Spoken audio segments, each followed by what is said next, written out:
we remain steadfast in our commitment in delivering local news that matters. Stories that inspire.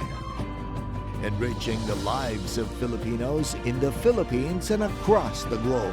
This is your GMA Regional TV. Buong puso para sa Pilipino.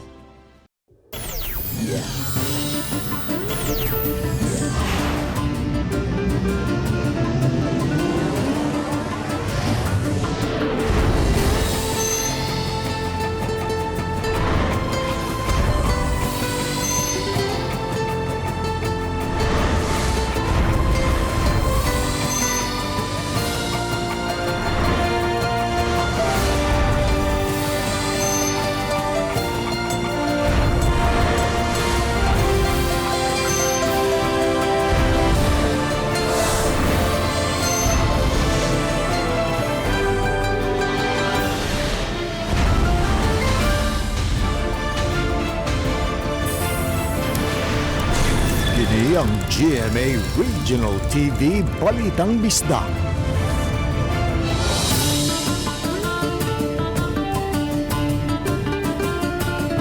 Maayong hapon, kini ang inyong GMA Regional TV Balitang Bisdak, ang bugtong kasaligan, kasandigan o kadangpan sa mga Bisaya. Ako si Alan Domingo. Nga maghatod sa labing dako og mga nagunang balita nga mahinungdanon sa Central ug Eastern Visayas. Ako si Luan Merondina. Live din sa GMA Complex sa Rakbayan sa Sugbo. Ako si Cecil Kibod Castro.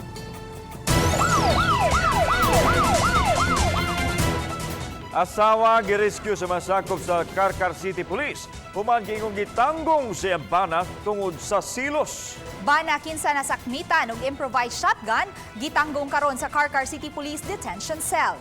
Kasong paghupot sa iligal nga armas ipasaka sa kapulisan kaniya. Samtang nagpaabot pa sa kasong ipasaka sa asawa batok sa bana. Ang detalye sa report ni Femari Dumabo.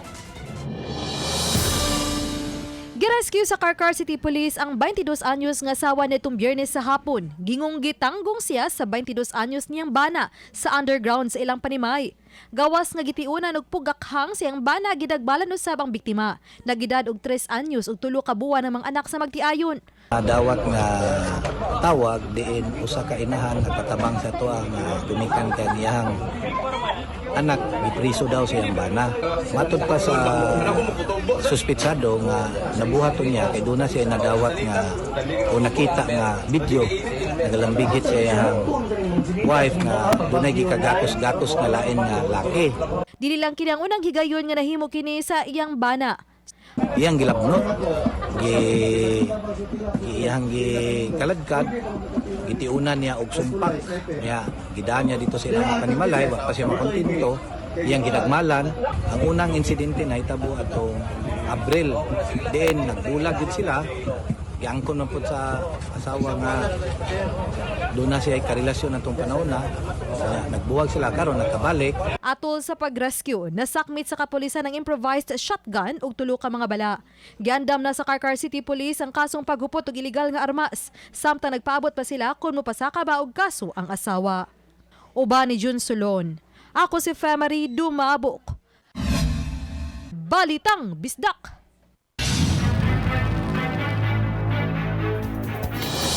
Usa ka barong-barong ug 5 ka mga multikab ang gilamoy sa kayo ato sa sunog nga nahitabo sa sitio Kalubihan, Marigondon, Dakbayan sa Lapu-Lapu. Ang nasong barong-barong may nagsilbing pinuyanan sa usa sa mga tagiya sa usa ka simbolanan og mga multikab. Alas 11:17 na dawat sa Lapu-Lapu City Fire District ang alarma sa sunog ug hapit na mapaong ang kayo pagka alas 12 sa udto. Way tao sa dapit dihang miulbo ang sunog ug walay gikatahong naangol. Gibana-bana mo kantidad sa 5,250 pesos ang danyo sa sunog. Padayon pang gisusi ang hinungdan ni ini.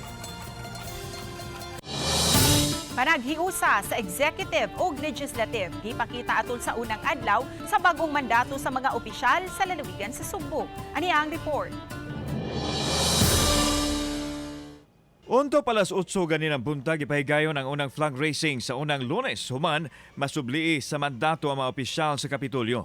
Silang Governor Grant Garcia ug Vice Governor Junjun Davide mao'y mipakayam sa bandila sa Pilipinas nga gitambungan sa tanang mga miyembro sa Provincial Board ug sa tanang mga kawani.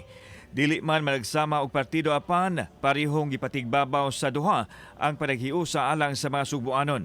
We both believe that it is only by getting together, working together in unity, can we hope to move on, move forward, and soar to great heights of progress and development that all Cebuanos, all Filipinos deserve. Para nako nga ato makabot ang mga goals, ang agenda sa provincial government. That's really the key ng unity.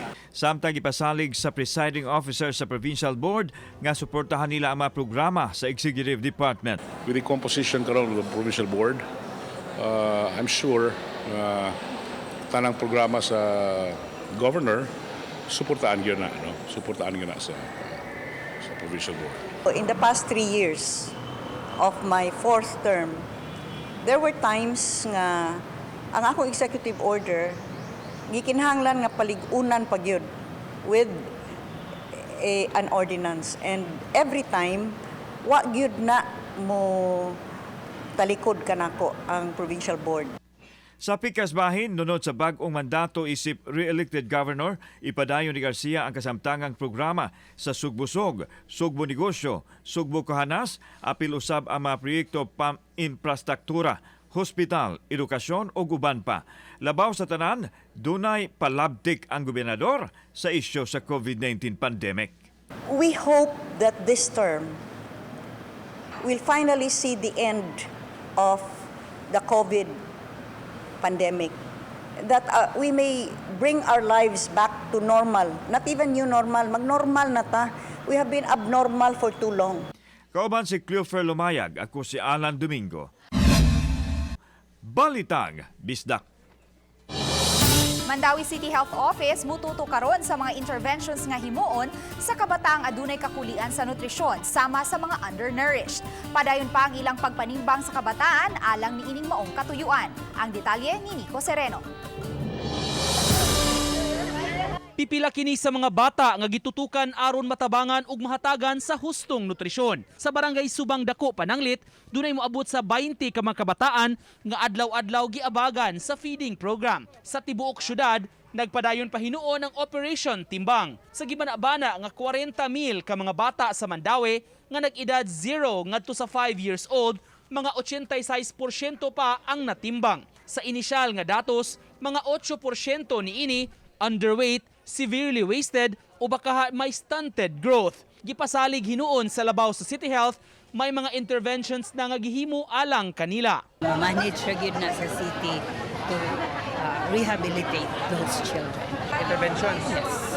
And of course, dili na to kasagdan ang ato ang mga normal na bata. Auhag ni Obenza, dili lang sa mga bata mismo, bisan gani sa pagmabdos pangdaan, angayang siguroon ang maayong panglawas sa inahan kay madala og moepekto kini sa mga bata.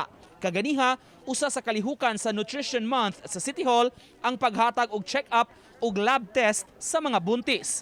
Daghan ang mi-avail sa libre nga serbisyo. If ato ang tagaan og eksakto nga nutrisyon gikan sa pagdevelop dinha sa 9 months, then eventually that will happen. Usa ang Nutrition Month campaign ning buwan sa Hulyo ang gi-highlight sa Dakbayan sa Mandawi. Gihimo kaganiha ang pagpapanumpa sa mga government officials ug mga employees sa pagbaton sa hustong nutrisyon, kaon ug pag-apil sa pag-ehersisyo. Lakip sab sa gihimo ang usa ka agri-fair, gibaligya ang mga prutas ug mga utanon gikan sa mga local farmers.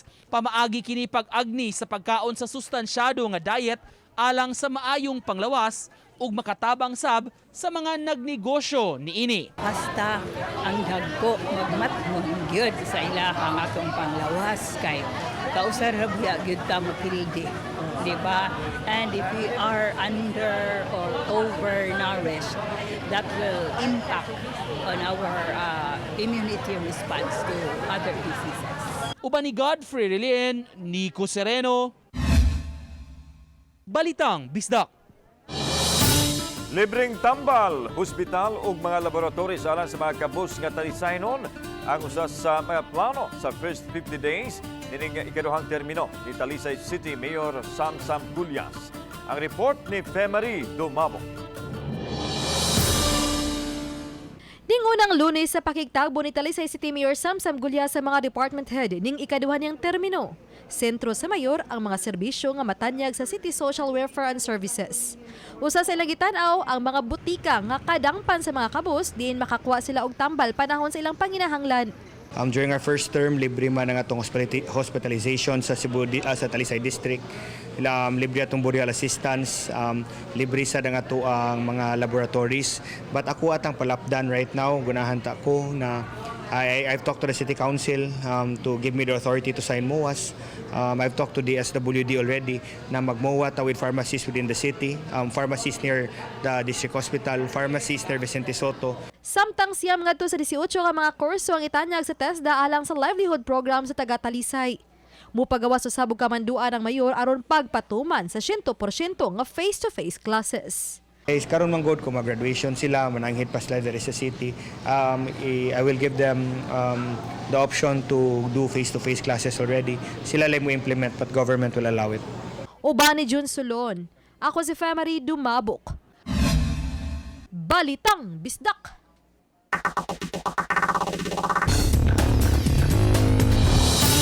Nakuha sa CCTV camera ang aktong pagbangga sa pickup truck sa dipasero ang tricycle o pagdumbol sa duha ka mga motorsiklo sa National Highway sa barangay Paniabunan sa Mabinay, Negros Oriental. Sa CCTV footage makita nga nagsunod ang duha ka mga motorsiklo nga nagsubay sa dan. Apan kay adunay ongoing road asphalting, hinay ang ilang dagan nga gisundan sa tricycle. Dihang kalit nga gikando sa naghaguros nga pick-up ang tricycle ug ang duha ka mga motorsiklo. Naangol si Angelito Baraudo sa Sitio Maasin, Barangay Pantao, Mabinay ug si Jofet Torino sa Sitio Danao, Barangay Paniabunan, Mabinay. Naangol sa pangasawa ni Torino ug ang duha nila ka mga anak. Matod ni Police Master Sergeant Jimboy Cabistrante, traffic investigator sa Mabinay PNP nga wa masamad ang driver sa tricycle nga si Remy Salud nga taga proper Panabunan ug ang driver sa pickup nga si Abel Baro Torres taga Barangay Mangnao, Dumaguete City. Matod ni Torres, wala muhawid ang brake sa iyang pickup, maong nahitabo ang aksidente. Apan ang duda ang kapulisan nga nakatagpilaw si Torres kay bag-uman ang iyang sakyanan. Gitubag hinuon niini ang pagpatambal sa mga naangol nga nalandig sa Mabinay Primary Community Hospital. Lapu-Lapu City Lone District Congresswoman Cindy King-Chan mi-file og balaudnon nga maghimo og separate engineering district office sa Dakbayan aron mapadali ang pagpatuman sa mga infrastructure projects niini. Aniya ang report. Sa unang adlaw sa 19th Congress, duha dayon kabalaod nun ang giduso ni Lapu-Lapu City Lone District Congresswoman Cindy King-Chan. Usa niini ang House Bill 731 nga nagtinguha nga mag-umol og Lapu-Lapu City District Engineering Office. Sa text message nga gipada sa kongresista sa RTV Balitang Bisdak, iyang gipasabot nga kasamtangang giserbisyuhan sa DPWH 6th Engineering District ang mga dakbayan sa Mandawi ug Lapu-Lapu ug ang mga lungsod sa Konsolasyon ug Cordova.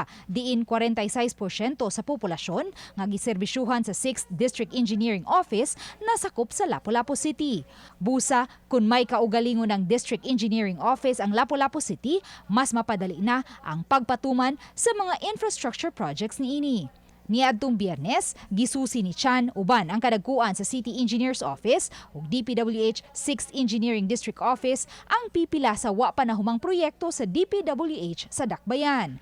Matod ni Chan, sa iyang paglingkod karon, gitinguha niyang masiguro nga malikaya na ang mga vehicular accidents nga nahitabo sa mga drainage projects karon sa Dakbayan. Ubay-ubay sa mga drainage projects sa Lapu-Lapu City ang wa paghihapon mahuman ug tungod sa kakuwang sa mga early warning device ug safety measures, may pipila na ka mga sakyanan ang nangatagak. Butang nga buot hingusgan sa kongresista nga istriktong mapatuman. Laing balaod nun nga gifile sa kongresista ang House Bill 739 nga nagtinguha nga madeklarar ang Hunyo 17 matag tuig nga special non-working holiday subay sa kasaulugan sa Charter Day anniversary sa Dakbayan. Sa pagkakaroon, atua pa si Chan sa kauluhan alang sa Executive Course on Legislation. Uban ni Marlon Melgazo, Luan Mirondina, Balitang Bisdak.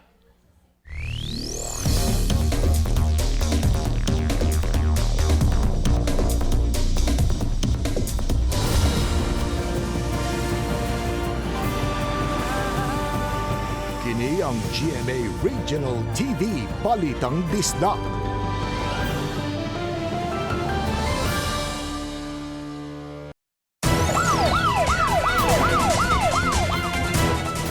Patay diha-diha dayon ang babaeng negosyante human po sila sa nag-inusarang mamumuno gawa sa iyang tindahan kagabi.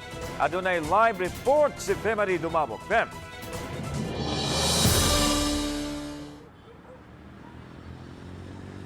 Yes, Lan, samad pinusilan siyang ulo ang naangkon sa biktima nga mao'y gituhan sa kapulisan nga hinungdan sa iyang hinanaling kamatayon. Aduna nay giugbok nga kandila o cross sa Dan Rabaya sa barangay Tabunok ganihang buntag diin nabugtuan sa kinabuhi is Leonora Carlos, 57 anyos. Usa ka lalaki nga nagmotorsiklo ang gingong miduol kang Carlos ug nakighinabi kaniya gawas sa iyang tindahan ug miposil kaniya gabii. Nakadungog ang anak sa biktima og buto sa armas apan sa iyang pagtan-aw, nagkadugo ng iyang inahan nga nahagba. Nadawat sa Talisay City Police ang alarma sa pagpamusil pasado alas 8 gabi. Sa ilang pakisusi, padung nauntang manirado ang biktima uban siyang anak sa ilang tindahan sa diyang nahitabo ang krimen.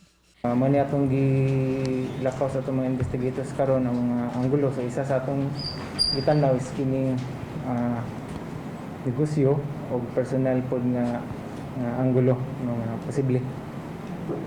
Sir, walay walang anak na binadawat ng mga death threats sa iyang mga... Walay nadawat nga death threats.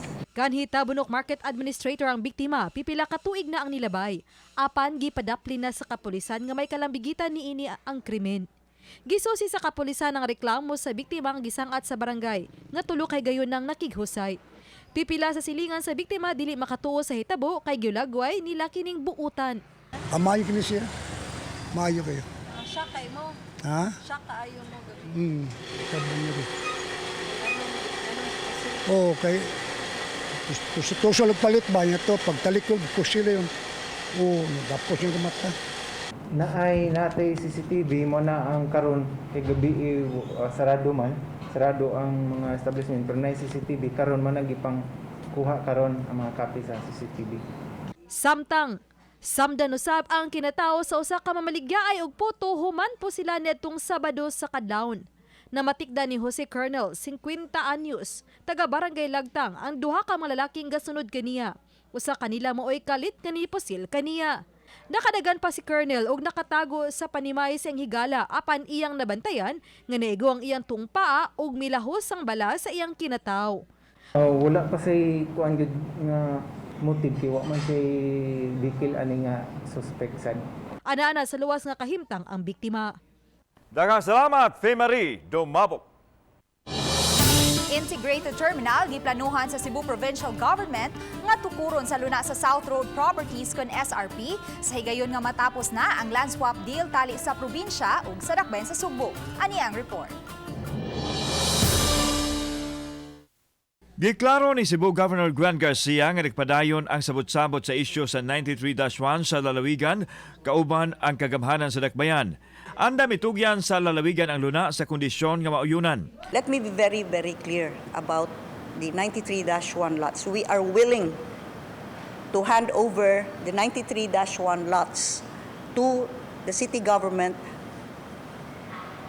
provided that the province is given just compensation, whether it be in cash or in swapping of lots.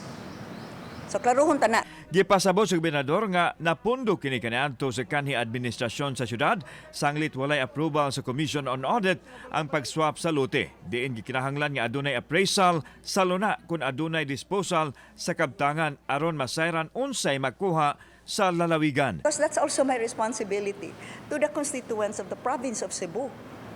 Nga di po sila maalkansi. Samtang gibutyak sa gobernador nga adunay initial offer nga luna sa SRP nga iswap sa 93-1 din giplanuhan usab kini nga mahimong integrated terminal din ipuno na ang North ug South Bus Terminal. Maglakip na nini ang pagbutang og seaport terminal sa SRP. Bukas ang lalawigan sa Sugbo sa public-private partnership ug galing madayon ang proyekto diin walay magasto ang provincial government. There might be some private businesses that might be interested. nga makig-partner na to ani. So that's open also for proposals. Kauban si Cleofer Lumayag, ako si Alan Domingo. Balitag, Bisdak. 5-point agenda tutukan ni Mandawi City Mayor Jonas Cortez sa bag-ong termino. Human subling napili sa eleksyon ni adtong Mayo. Gipanawagan usab niya ang kooperasyon sa tanang empleyado. Ang report ni Nico Sereno.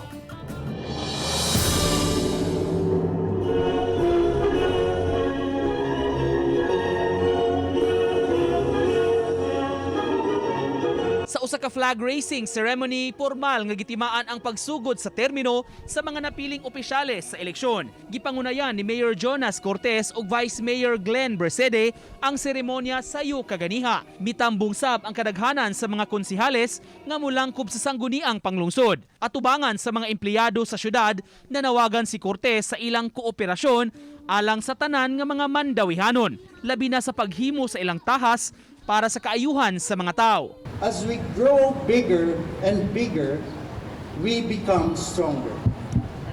Mauni akong hangyo kaninyo. Ngaunta on our road to recovery, padayon kitang magtinabangay.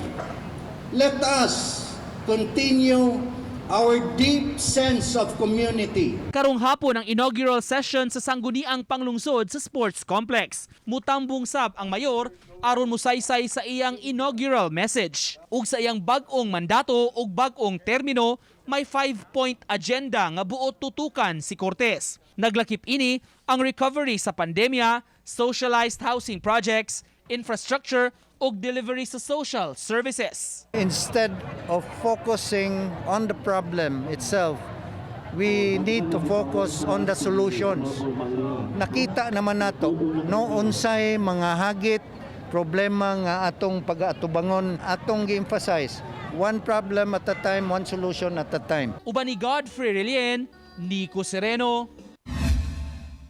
Balitang Bisdak.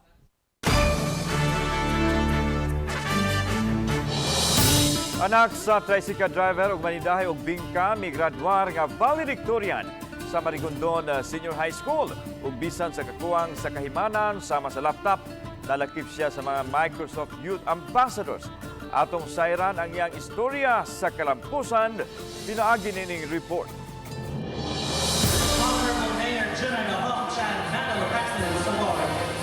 Nga gayud ang paningkamot ni ining 19 anyos nga si John Flex Singkulan, human migraduar nga with high honors sa General Academic Strand sa Marigondon Senior High School. Niadtong Biyernes atol sa ilang graduation ceremonies, dili lang usa ka medalya ang iyang nadawat, kundi dugang 8 pa ka mga pasidungog ang iyang naangkon, diin tulo niini may cash award. So with high honors ang average ana is 96, no? Nya kanang so far sa amuang senior high school diri pagsugod sa senior high school murag siya ra gyud pa ang nakakuha og with high honors. Matod sa ilang principal, taliwa sa kalisod, napakita ni John Flex ang iyang pagkugi. Hinungdan nga ang mga magtutudo na ang nagtinabangay aron masuportahan si John Flex. Mao na nga kami sa school namo ang amo jud katabang ani niya kay ang division office naman tay gitawag og SAGOP program nga ang aim ana is to help deserving students nga dili bitaw maka-afford sa pag-eskwela. Ang gibuhat namo sa school is naami gamay nga amount ihatag sa iya. Taliwa sa kakuwang sa kahimanan sama sa laptop, siya ang Region 7 Microsoft Youth Ambassador Leader. Ug isip pagsuporta kang John Flex, gipagamit sa tunghaan ang ilang computer lab alang sa iyang live sessions. Naglisod ko bang itag makuhaan resources na tagaan ko ni Ma'am Lina og kanang tablet, ma'am, but ang problema ang data. So hindi makakuha na po ko sa kwarta. So ako na na-drain lang ko sa school, which is pwede naman po dahil na makakuha diri o maka-live, maka-training session. Ikalima, sa 8 ka managsuon si John Flex. Apan ang iya mga maguwang, pulos high school lang ang nahuman. Busa tinguha niyang makahuman sa kolehiyo ug makapangita og maayong trabaho ug mahawas sa kalisod ang iyang pamilya. Gani ang cash award nga iyang nadawat, gigamit niya isip puhunan sa sari-sari store nga mao karoy panginabuhian sa iya mga ginikanan, samtang ang katunga niini giandam niya sa pagtungha sa kolehiyo.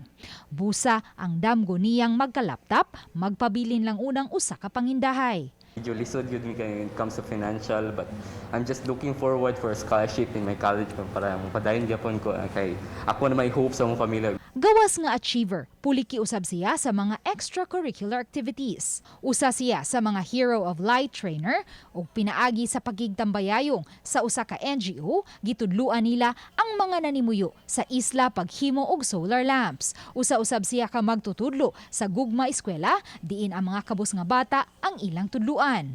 Ang nahabilin niyang oras gigamit niya sa pagkakatikista. Sa mga tinunan nga naapiki tungod sa kalisod sa kinabuhi, sama ni John Flex, kini ang iyang mensahe. Never stop learning because life never stop us teaching.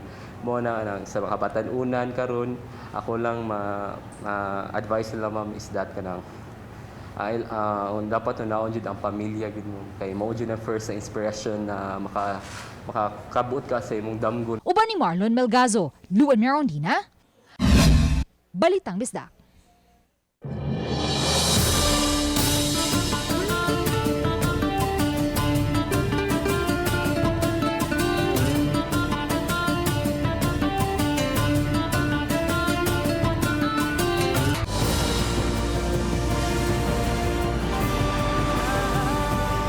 Kini ang GMA Regional TV Balitang Bisdak.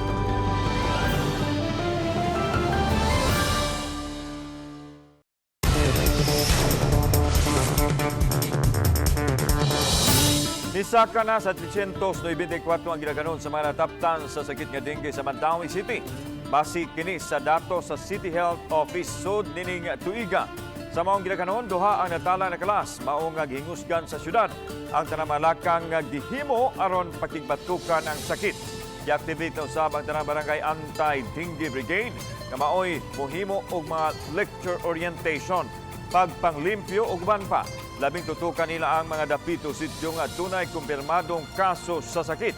Itandi sa mayaging mga tuig taas ang pagsaka sa mga nataptan og dengue karon. Last year, mubo gyud to kay most of the people ka mga residente na araman sa balay. They have more time to clean their surroundings. Right now, nagawas naman.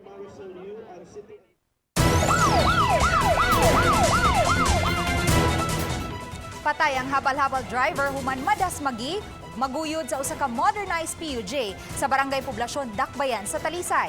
Ang report ni Femari Dumabo. Nabugtuan siyang kinabuhi si Nikki Buenavista, 48 anyos, taga Barangay Bulacau Pardo sa syudad sa Sugbo. Human maguyod sa modernized PUJ alas 11:00 gabi. Ang modernized PUJ ang gimaniho ni Joel Simbanan, 52 anyos. Pangangko ni Simbanan nga nagdagan lang ang modernized PUJ paingon sa sentro sa Barangay Poblasyon. Apan siya pag-abot sa intersection gingong diha nakalit ni Grimaw ang motorsiklo nga gimaniho ni Buenavista. Hinungdan nadasmagan ug naguyod 52 ka tiil ang gilayon. Gingong wala mabantayin ni Simbanan ang motorsiklo. Wala kabantay kay crossing man ni kalit og labang ning motor. Ngit-ngit ba daw ni Ngit wala may traffic light din na. Tabangon unta sa responding rescue team apan sa ilang pagsusi, wa na magginhawa ang biktima. Kasong reckless imprudence resulting to homicide and damage to property ang giandam na sa Talisay City Police nga kasong ipasaka batok kang Simbanan. Uban ni Jun Solon. Ako si Femari Dumabok. Balitang Bisdak. Patay ang usa ka lalaking nagmaneho sa motor samtang naangol usab ang angkas niini human mibangga sila sa gikasugat nga bus di pasahiroan.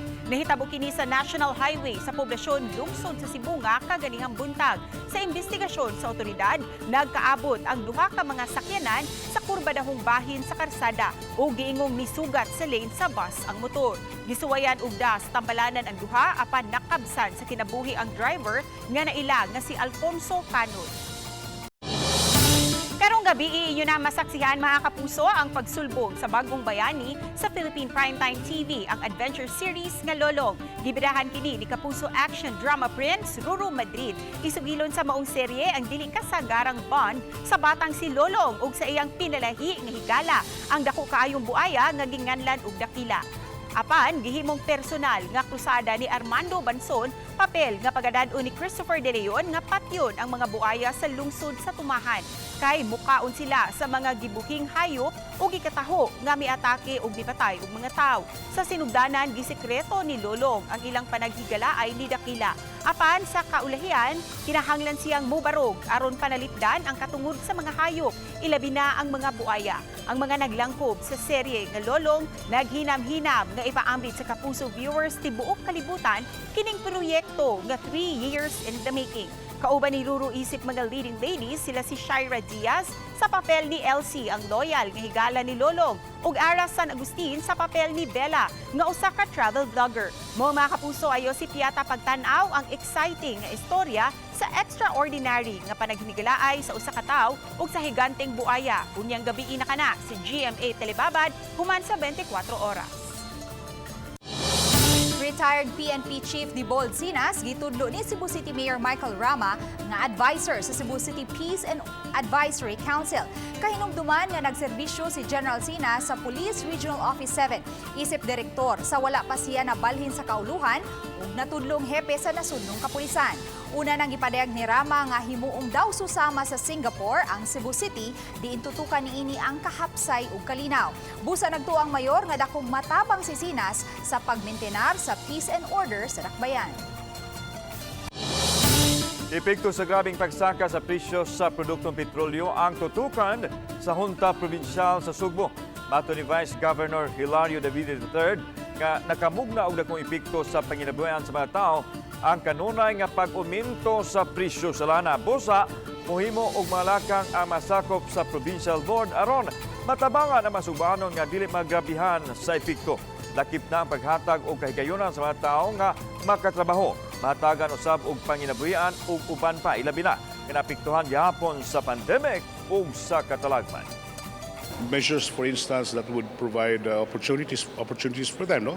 Makatrabaho, mabalik ilang panginabuhian because wa pa man gud mahuman ang atong recovery. Kinahanglan we have to ensure nga makumpleto gining recovery sa province, no? Formal nga gitakupan sa Commission on Higher Education, pinaagi sa iyang Tertiary Sports Development Program ang labing unang SHED Friendship Games 2022 sa usa ka seremonyas nga gipahigayon atong Sabado sa Marikina Sports Complex. Ubo sa tema nga balik galaw, balik laro at palakasan. Ang mga duwa gitumong aron makatabang sa transition sports paingon sa new normal o paghulma sa maayong panglawas sa mga kabatan-unan. Ang Friendship Games naglambigit sa mga delegado gikan sa 29 ka mga higher education units ug mga institusyon sa National Capital Region ug laing tulo ka mga rehiyon sa nasod. Sa gikahinamang men's collegiate basketball game, midaog ang Emilio Aguinaldo College Generals batok sa San Sebastian College Stags atol sa championship game. Human sa mga duwa, gipasidunggan ang mga mananaog, lakip na ang mga MVPs, coaches, technical officials ug sports commissioners. Dila usab sa CHED ang ilang mga partners, lakip na ang media giant sa nasod, ang GMA Network, diin si First Vice President and Head sa GMA Regional TV and Synergy, Oliver Victor B. Amoroso, ang formal nga midawat sa award. Ang closing ceremony ni himong espesyal, gumikan sa presensya sa mga Kapuso artists, pinaagi sa Kapuso Meet and Greet activity sa GMA Regional TV and Synergy. Mihalad og awit ang The Clash alumni nga sila si Tia Ashley ug Anthony Rosaldo ug milingaw sa audience sila si Kim De Leon, Will Ashley ug Xavier Ramos, Kate Valdez ug Rere Madrid, Lian Valentin ug Dave Bornea. So hindi natatapos lang ito sa isang game, no? But ito'y tuloy-tuloy hanggang ma-fulfill natin yung commitment natin, which is to help grow the Philippine collegiate sports.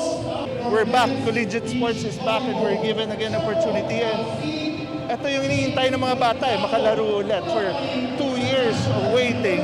So yun, pasalamat kami sa CHED. Wala pa makapili si Cebu Governor Gwen Garcia ug mamahimong sunod nga hepe sa kapulisan sa lalawigan sa Sugbo. Alang sa gobernador nga mahinungdanon kaayo ang papel sa kapulisan sa pagpatuman sa peace and order sa lalawigan. Busa nagkinahanglan usab kini og leader nga katuuhan ug respetuhan sa mga ginsakpan ug labaw sa tanan usa ka ehemplo sa katarong sa iyang mga sakop. Sa niini girelibuhan ang kanhi direktor sa Cebu Police Provincial Office subay sa mando sa ilang labaw sa opisyal sa PNP National Headquarters. And he should convey the message that comes from me, and that is no hanky-panky. I do not want, and there is no place for rogue cops, police nga hayahay pas police. That has no place in this premier province in the country.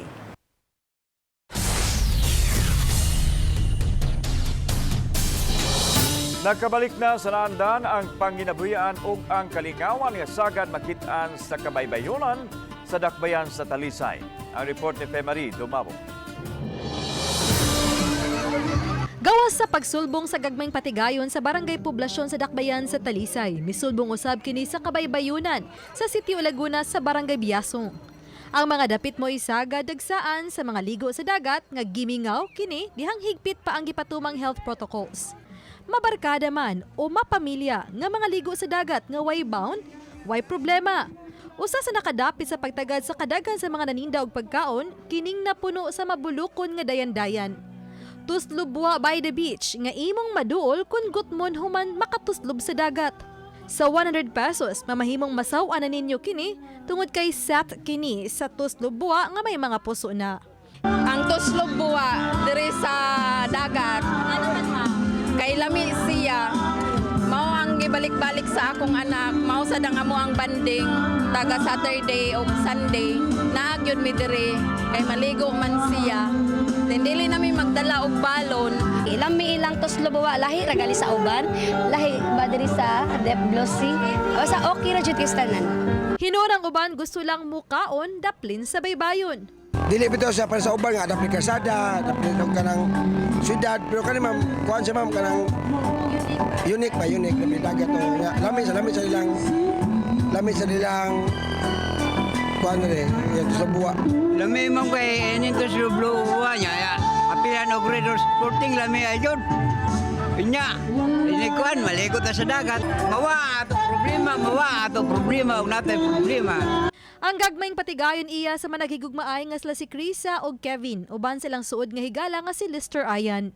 Sa una diri mingaw jud kay ni siya diri nya human kanang among gibutan diran tuslubuwa dol sa daybaybayan kay daghan kay mga tawo niya patok sa masa. Basta sa amo kay amo ra gid siyang gikuan kay kanang nakasinabot mi nya nagsalig gud mi sa matag usa nga kabalo mi nga kaya ni na buhaton kay after sa pandemic, after sa audit, mo man ya muna-hunaan nga makatabang. Sa una ma'am, dili gyud ko hilig og tuslubuwa. So nagalahan ako mukaon og tuslubuwa ron tungod kay sa lami man ang tuslubuwa. Natagan usab nila og trabaho ang ilang mga silingan. Gawa sa tuslubwa, ana usab ang naandang sisig, barbecue ug sugba-sugba ug pipila ka mga seafoods nga kinaham kunana sa baybayon. Bukas sila matag adlaw alas 7 sa buntag hangtod sa alas 8 sa gabi. Uban ni Jun Solon. Ako si Femari Dumabok. Balitang Bisdak.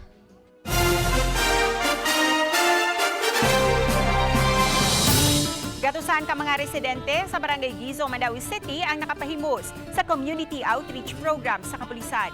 Dilusad sa Mandawi City Police Office ang mga kalihukan, kaabag ang lain-lain nilang mga partner sa gawas kabahin sa CICC.